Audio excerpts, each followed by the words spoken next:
جی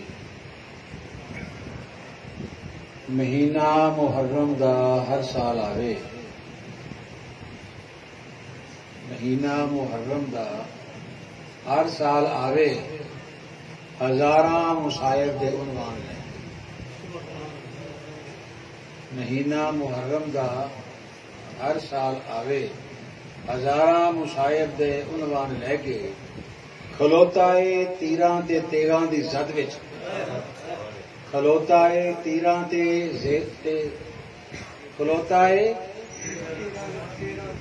تیغاں دی زد وچ، نواسا محمد دا قرآن لے کے، نواسا محمد دا قرآن لے کے، سینے تھی لالاش اصغر دی سید، سینے تھی لالاش اصغر دی سید، جے کیتی تے بس بات ایدی سی کیتی، سینے تھی لالاش اصغر دی سید، جے کیتی تے بس بات ایدی سی کیتی، سوائے جہنم دے ہتھ کی جے آیا، سوائے جہنم دے ہتھ کی جے آیا، میرے ننے معصوم دی جان دے۔ حسینی اسائم حسینی رواں گے، حسینی اسائم حسینی رواں گے، تے بادل نوازاں نو ہرتاں کواں گے، حسینی اسائم حسینی رواں گے، تے بادل نوازاں نو ہرتاں کواں گے، جو ایمان دی جان دے ہیں قاتل، جو ایمان دی جان دے ہیں قاتل، ایویں تو جاون گے ایمان لے۔ بہت ہی عزیز، بہت ہی محترم حضرات ذی وقار، ماہ محرم الحرام ذوالحج ختم ہوا، محرم شروع ہو گیا۔ یوں تو پہلے بھی اللہ نے فرمایا کہ محرم میرا مہینہ ہے، غربت والا، اس کو بھی اللہ نے اپنا مہینہ کہا ہے۔ تو جب سے حضرت امام حسین علی مقام ان کی نسبت ہوئی تو پھر غربت تو بالا ہو گئی، آگے پھر ہر بندے کی اپنی سوچ ہے، اپنی فکر ہے۔ جب میں پہلی دفعہ حرم شریف گیا تو میں نے سوچا کہ مقام ابراہیم میں جو پیر لگے ہیں ابراہیم علیہ السلام کے وہ دیکھوں، نہ اس سجدے کا موڈ تھا، نہ میں سجدے کا قائل ہوں، میں تو آنکھوں کے سجدے کا قائل ہوں۔ میں نے جھک کے اس کو دیکھنے کی کوشش کی، کس کو؟ ابراہیم علیہ السلام کے جو قدم ہے، تو نہ چاہتے ہوئے پیشانی وہ جو فریم ہے اس پہ لگ گیا۔ تو وہاں جو سعودیہ تھا پولیس والا شرطا، اس نے بولا حجی ہاذا حرام ہاذا شرک، ہاذا حرام ہاذا شرک۔ اس نے کس پہلو میں کہا یہ اس کی سوچ ہے۔ میں نے کہا یا حبیب کلو بیت الحرام، کلو بیت الحرام، یہی غربت والا نہیں ہے، سارا گھر یہ غربت والا ہے۔ تو سوچ اپنی اپنی ہے۔ تو پھر ایک دفعہ مل کے کہہ لیں کہ کلو بیت الحرام، سارا گھر غربت والا ہے اور سارے گھر والے غربت والے ہیں۔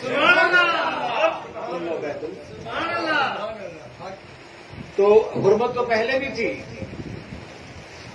حرمت تو ان کا طواف کرتی ہے، مگر یاد رکھنا کوئی بھی دل رکھنے والا اس مہینے کو یاد کر کے، خاص طور پہ اس دن کو 10 محرم کو یاد کر کے غمگین ضرور ہوتا ہے، غمگین ضرور ہوتا ہے۔ ہم بھی غمگین ہوتے ہیں۔ غم 2 طرح کے ہوتے ہیں، غم 2 طرح کے ہیں۔ ایک تو یہ غم ہے، یہ دکھ ہے کہ ان پہ ظلم ہوا، اور سب سے بڑی بات ہے کہ ظلم کرنے والے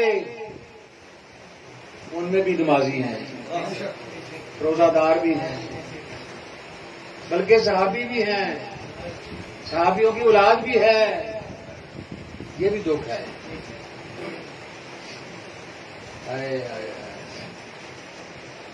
اور اس کے ساتھ ساتھ جو میں آج آپ کی توجہ موضوع دلانا چاہتا ہوں، ایک غم اور دکھ جو ہے سب سے بڑا اور سب سے بڑا المیہ وہ یہ ہے کہ جس مقصد کے حصول کے لیے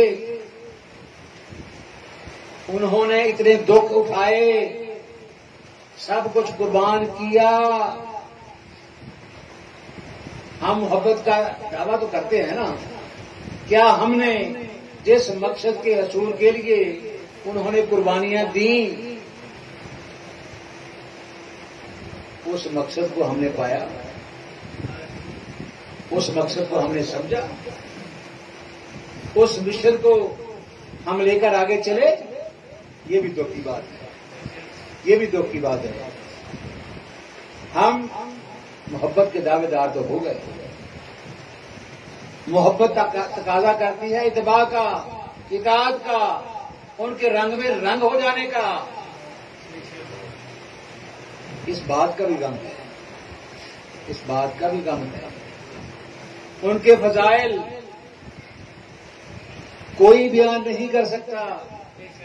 ان کے ساتھ جو مصائب ہوئے ہیں وہ بھی کوئی بیان نہیں کر سکتا. یاد رکھیں، اللہ کی ذات ہی حمد و ثنا کے لائق ہے. اللہ کی ذات ہی حمد و ثنا کے لائق ہے، مگر کوئی مائی کا لال اللہ کی حمد و ثنا کما حق بیان نہیں کر سکتا. اور اللہ کے بعد اس کے محبوب نبی کریم رؤوف الرحیم صلی اللہ علیہ وسلم کی ذات ہے. ان کی نعت، ان کی حمد و ثنا کائنات میں کوئی کما حق بیان نہیں کر سکتا. کیوں؟ اس لیے کہ وہ اللہ ٹھہرا، یہ اللہ کے محبوب ٹھہرے. جب ہم حضور کی نعت پڑھتے ہیں تو گویا ہم حضور اللہ کی حمد کرتے ہیں، اللہ کی تعریف کرتے ہیں. کیا کہ ایسا محبوب بنایا، جس نے بنایا اس کی تعریف ہے، اور جس کی تعریف کی جائے اس کو محمد کہتے ہیں صلی اللہ علیہ وسلم. ہم آپ تعریف کریں تو وہ محمد نہیں ہے، جب اللہ تعریف کرے تو پھر وہ محمد ہے. وہ نام اللہ نے رکھا ہے. جیسے اللہ نے نام رکھا، تعریف کیا گیا، تعریف کے قابل صرف اللہ، اور اپنے محبوب کا نام رکھا محمد، تعریف کیا گیا. تو ثابت ہوا کہ جب سے وہ ذات قدیم ہے، وہ تعریف کے لائق ذات جو ہے جب سے ہے تب سے اس کی تعریف کر رہا ہے. جب سے وہ تعریف کے قابل ہے تب سے یہ تعریف کیا گیا ہے. آگے سنیے، جس طرح حضور کی تعریف کوئی نہیں کر سکتا، اسی طرح حضور نے جن کے متعلق فرمایا کہ فاطمہ میرے جگر کا حصہ ہے، فاطمہ کی تعریف بھی کوئی نہیں کر سکتا. علی مجھ سے ہے، میں علی سے ہوں، علی کی کوئی تعریف نہیں کر سکتا. اور حسین کو فرمایا کہ میں حسین سے ہوں، حسین مجھ سے ہے. حسن اور حسین جنت کے جوانوں کے سردار ہیں. تو کہنے کا مقصد یہ ہے کہ گویا یہ تو ہو ہی اور معاملہ ہے. تو جہاں کہیں بھی تعریف ہو اللہ کی ہی ہے. تو پھر اس کا مطلب یہ ہوا جہاں کہیں بھی تعریف ہے اللہ کی ہے، تو یہ کون ہوئے؟ یہ کون ہوئے؟ کوئی تعریف تو جہاں بھی ہے اللہ کی ہے، تعریف کے قابل تو ہے ہی اللہ. پھر یہ کون ہوئے؟ اللہ کی تعریف ہوئے. اور اس کے ساتھ یہ ہے کہ یہ وہ ہے جن کی اللہ تعریف کرتا ہے، جن کی اللہ بھی تعریف کرتا ہے، گویا کہ جن پہ اللہ بھی درود بھیجتا ہے، جن کی محبت کا اعلان اللہ خود کرتا ہے اور کہتا ہے کہ میرے فرشتے بھی درود بھیجتے ہیں، ایمان والوں آپ بھی بھیجو۔ تو ان پہ درود بھیجنا، ان سے محبت رکھنا، یہ ایمان والوں کو شرف حاصل ہے، ایمان والوں کو شرف حاصل ہے۔ گویا ان کی محبت جن کے دل میں رچ بس جاتی ہے وہ مومن ہے، وہ مومن ہے۔ اللہ اکبر۔ آگے دیکھیے، پھر آپ اس کو درس کے طور پہ لے لیں، واقعہ کے طور پہ لے لیں، مال کا حق کو باطل کہہ لیں۔ حقیقت یہ ہے کہ قافلہ راہ عظیمت کے جو شاہ سوار ہیں وہ میرے حسین ہیں۔ قافلہ راہ عظیمت کے جو شاہ سوار ہیں وہ میرے حسین ہیں۔ حضور نبی کریم رؤوف رحیم صلی اللہ علیہ وسلم فرمایا کہ کوئی نبی ایسا نہیں، کوئی نبی ایسا نہیں جو آزمائشوں سے نہ جس کو گزارا گیا۔ جتنی آزمائشیں پریشانیاں سب نبیوں پہ آئیں، حضور نے فرمایا مجھے اکیلے پہ آئی، اور میں حسین سے ہوں۔ کیونکہ بہت سارے ایسے واقعات حضور کی ظاہری حیات میں نہیں ہوئے۔ بس جب تک حسین اور حضور بظاہر موجود تھے اس وقت یہی تھا کہ حسین مجھ سے ہے۔ جب حضور نے پردہ فرما لیا پھر میں حسین سے ہوں، میں حسین سے ہوں۔ بات سمجھتے ہو؟ آج صاحب صاحب میں نے ایک بات کر دینی ہے، جی نہ چاہتے ہوئے بھی کر دینی ہے۔ کوئی نبی یہ نہیں تھے، یہ بھی بندے، دوسری سائڈ میں بندے، نمازیں یہ بھی پڑھتے تھے وہ بھی پڑھتے تھے، حدیثیں ان کو بھی ازبر تھی۔ فرق کیا تھا؟ وہ تھے محدث۔ آج بھی جن کے پاس احادیث کا علم ہے، احادیث کا مجمع ہے، مجموعہ ہے، جو احادیث کو سمجھتے ہیں روایت کے ساتھ، روایت کے ساتھ، وہ کون ہوتا ہے؟ محدث۔ اور جو روایت کے ساتھ، روایت کے ساتھ، اسرار اور رموز کے ساتھ مشاہدہ کرتا ہے وہ محدث ہے، وہ محدث ہے۔ دال پہ زبر ہے، اتنے فرق ہے۔ روایت کے ساتھ یعنی اسرار و رموز، مشاہدہ حق جن کے پاس ہوتا ہے، اس کو شاید علم لدنی بھی کہتے ہیں، اس کو شاید سینہ بسینہ بھی کہتے ہیں۔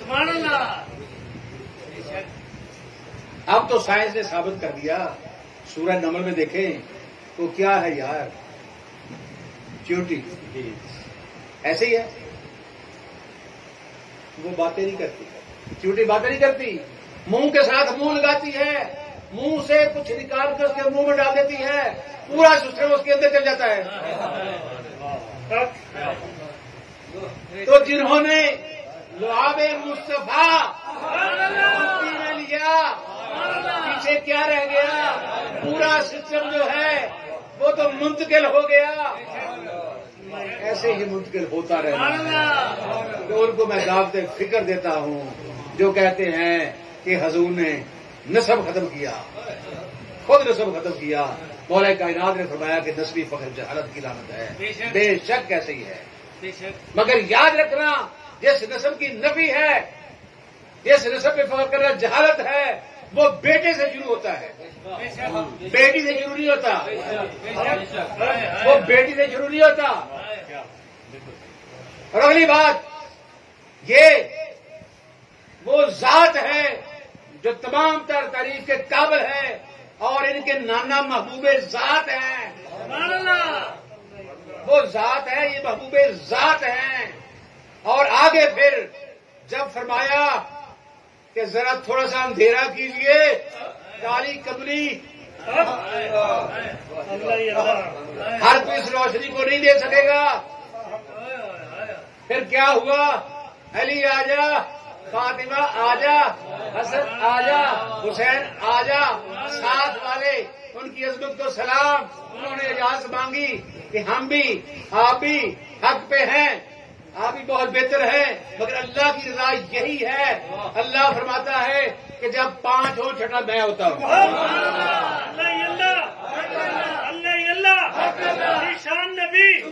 جب 5 ہو چھٹا میں ہوتا ہوں. گویا کہ وہ 5 تھے، چھٹا کہیں علیحدہ نہیں بیٹھا تھا.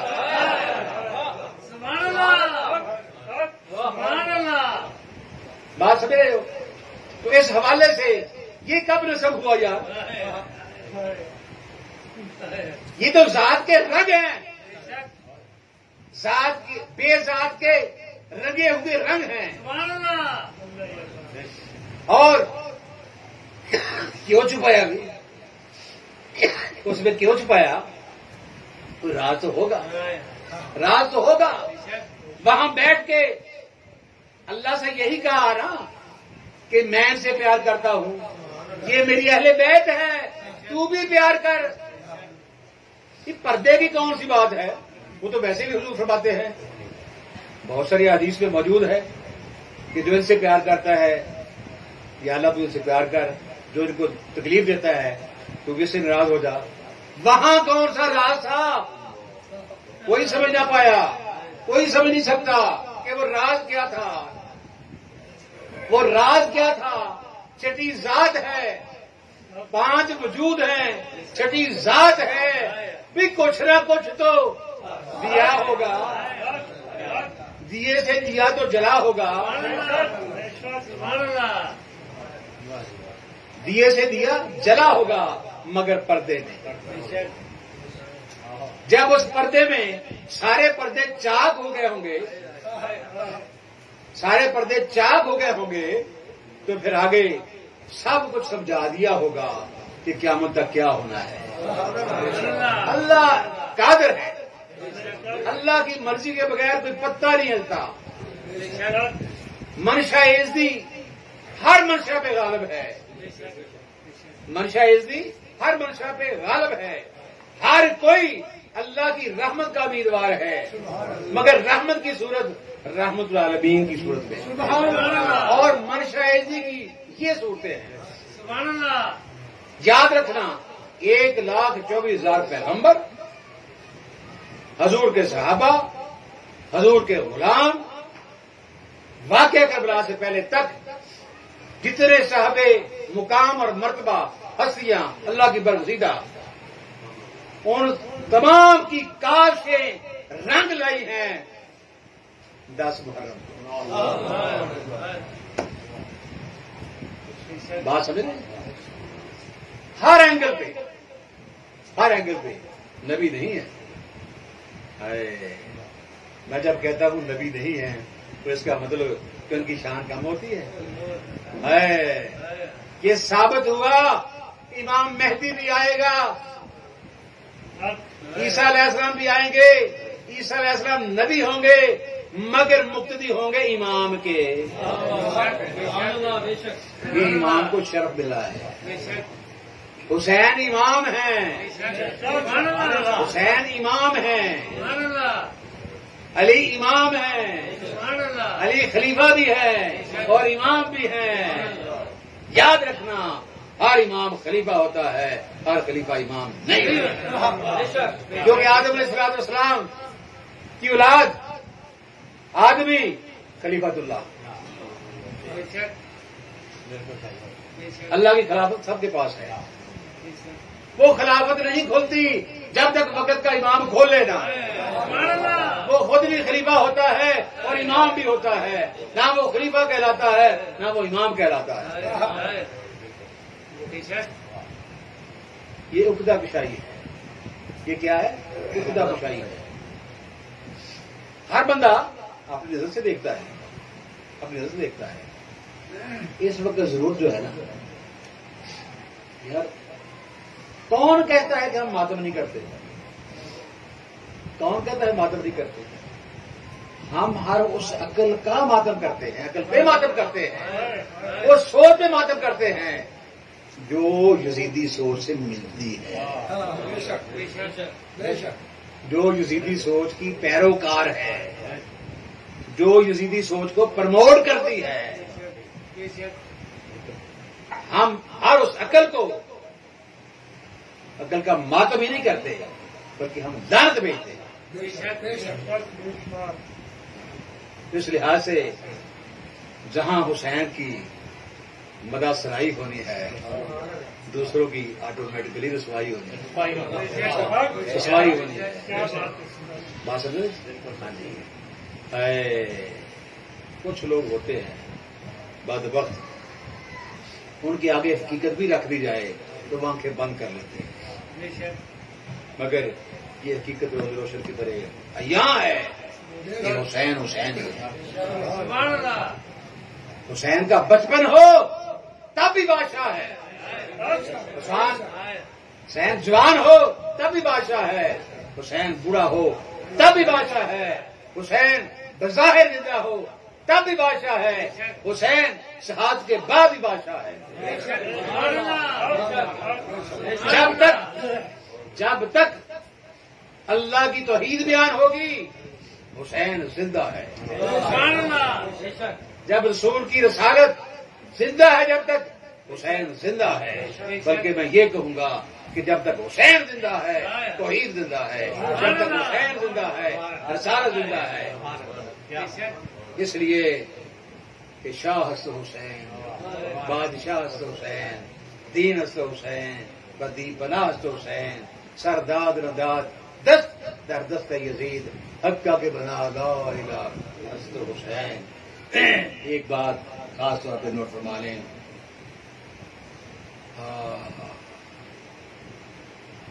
اللہ کی توحید اور حضور کی رسالت ایسے ہے، حضور کے ساتھ جس کی نسبت ہے ایمان نہیں، وہ تمام حضرات کی عظمت پہ ہمارا سلام۔ اصحاب رسول کی عظمت زندہ باد، اصحاب رسول کی عظمت زندہ باد، حضور کے غلاموں کی عظمت، ازواج مطہرات کی عظمت، اور حضور کے گھر والوں کی عظمت، نسبت حضور سے، نسبت حضور سے جس کی ہے جتنی ہے اتنی زندگی ہے، اتنی پائیدگی ہے۔ تو کہنے کا مقصد یہ ہے کہ یہ بھی ایک الجھاؤ پیدا کرنے کا طریقہ ہے کہ محبت صحابہ کی آڑ میں بغض اہل بیت اور محبت اہل بیت کے پردہ میں بغض صحابہ، ہر مرتبہ وجود رب غالب سے برات اللہ کو صدیقی کما علینا الا البلاغ۔